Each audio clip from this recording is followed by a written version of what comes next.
Ladies and gentlemen, welcome back to the CSTV. I'm your host, Kathleen Igaltoto, Madam CS, and this is The Striker. Stay tuned and have it through and roll. The Striker today, we're going to look at Ndindi Nyoro and his political decisions, actually. When it comes to matters of development in terms of the constituency, Ndindi Nyoro, the Member of Parliament for Kiharu constituency, has been one person who has been actually scoring quite well, like he's performed quite well. However, ever since the impeachment of Rigathi Gachagua, that is the former deputy president, Ndindi Nyoro has been missing, literally, in terms of public and being like outspoken. He was a very outspoken member of UDA in terms of, the government policies, the housing project, it was very focal actually when it came to UDA policies, UDA plans, etc. However, ever since Rigathi Gachagua was impeached, Ndindi Nyoro has been kind of quite quiet. And Stephen Leto, the journalist from Citizen TV, paid him a visit in Kiharu constituency and did an interview with him. And one question he asked him was about where does he stand politically actually right now, especially when we have, there are those people who are on the side of Rigathi Gachagua, we have those ones who are on the side of the president, and we have all these fears going around in the country. Is he a betrayer? Is he complicit? He gave a very simple answer. He will answer this question in 2026. Now, we are going to discuss here today why Ndindi Nyoro actually decided to postpone the answer for that question up to 2026. So I have analyzed 4 points that I feel are the reasons why Ndindi Nyoro decided to keep quiet on that particular question. However, before we dive into this discussion, if you are new to this channel, welcome home, karibu nyumbani. Remember to subscribe, like, share, and comment on our videos. Turn on the notification bell so that the next time we are uploading a video, YouTube will automatically notify you. If you are a returning subscriber, thank you so much for your support. Thank you for tuning in when you are mana sana.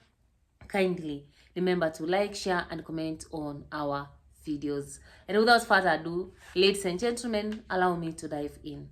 Now, Ndindi Nyoro is one of the young members of parliament that actually young people in this country admire. Not only because he's young and is a member of parliament, but because he is a performing member of parliament. If you go to Kiharu constituency, actually, the schools are quite done well. They are well constructed. They have cabros, they have a feeding program that children eat in school Monday to Saturday. If you also want to go to school on Saturday, you will get your meal there. And having been one of the performing members of parliament, he gains his popularity out of performance. But remember, he was also a very vocal member of the UDA. Like, he was a very strong supporter of Ruto. We saw him stand with Ruto even during that time of Azimio Maandamano. He was among the people who were explaining the house allowance, all those things. Now, ever since Rigathi Gachagua was impeached, Ndindi Nyoro decided to keep quiet. And when he was asked by Stephen Leto why he's been mute, where does he stand in this political divide, he did say that actually he will answer that question in 2026.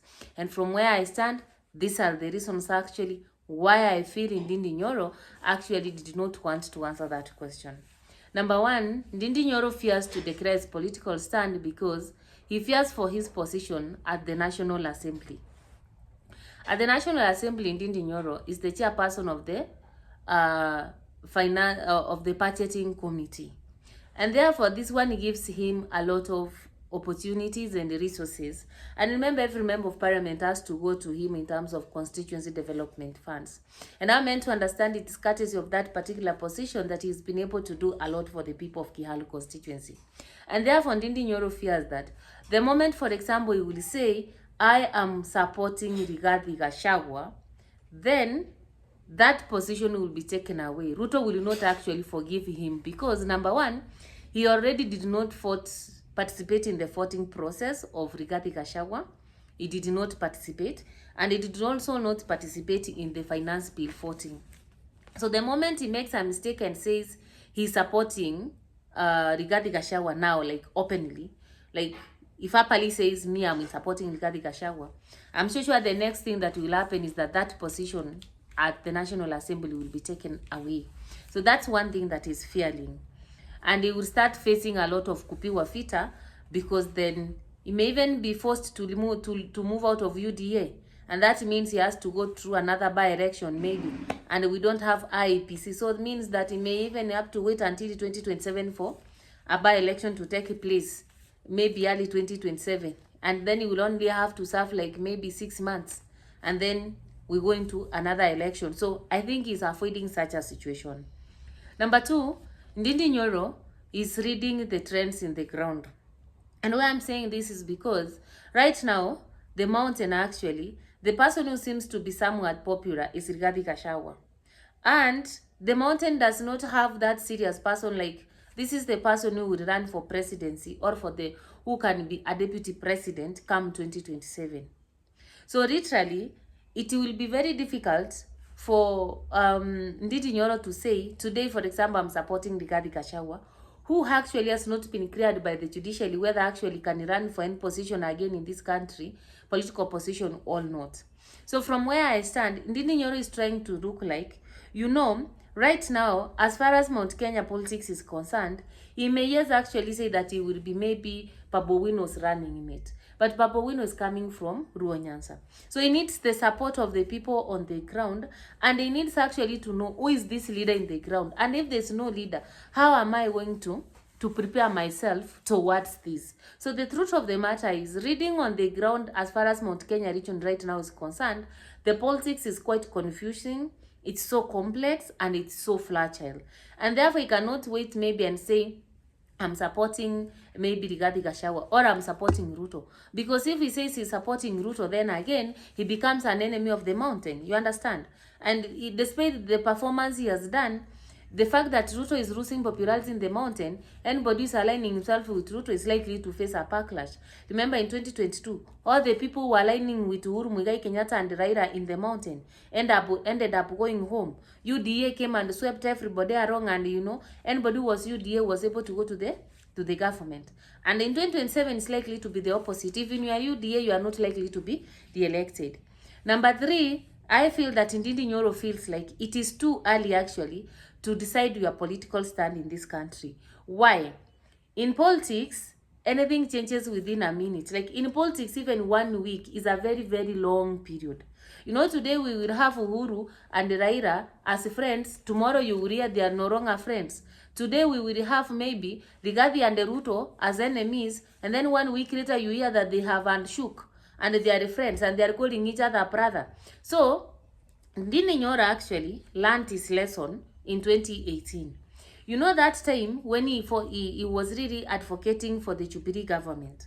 And then came the handshake.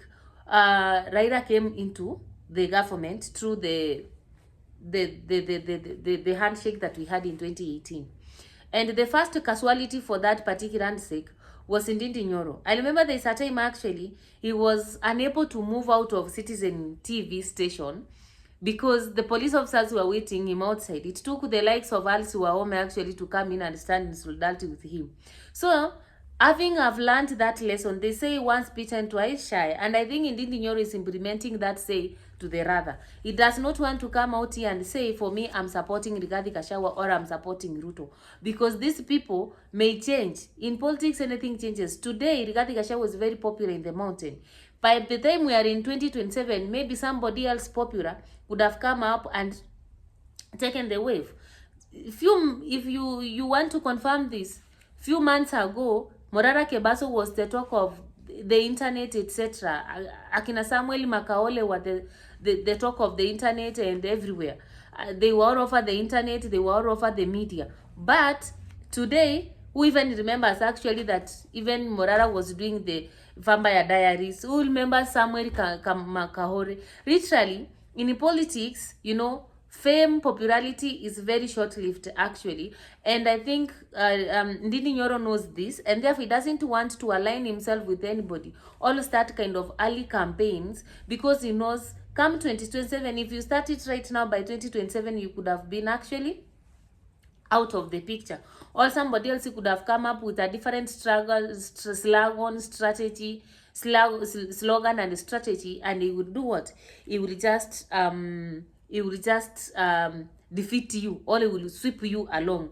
So the thing is, actually, Ndindi Nyoro does not want actually to confuse himself politically, and he doesn't want also to look like an enemy to anybody. He's trying to play a political game that is very neutral. But if somebody reads his body language, actually, we don't need to be told that Ndindi Nyoro is not in support of Ruto anymore.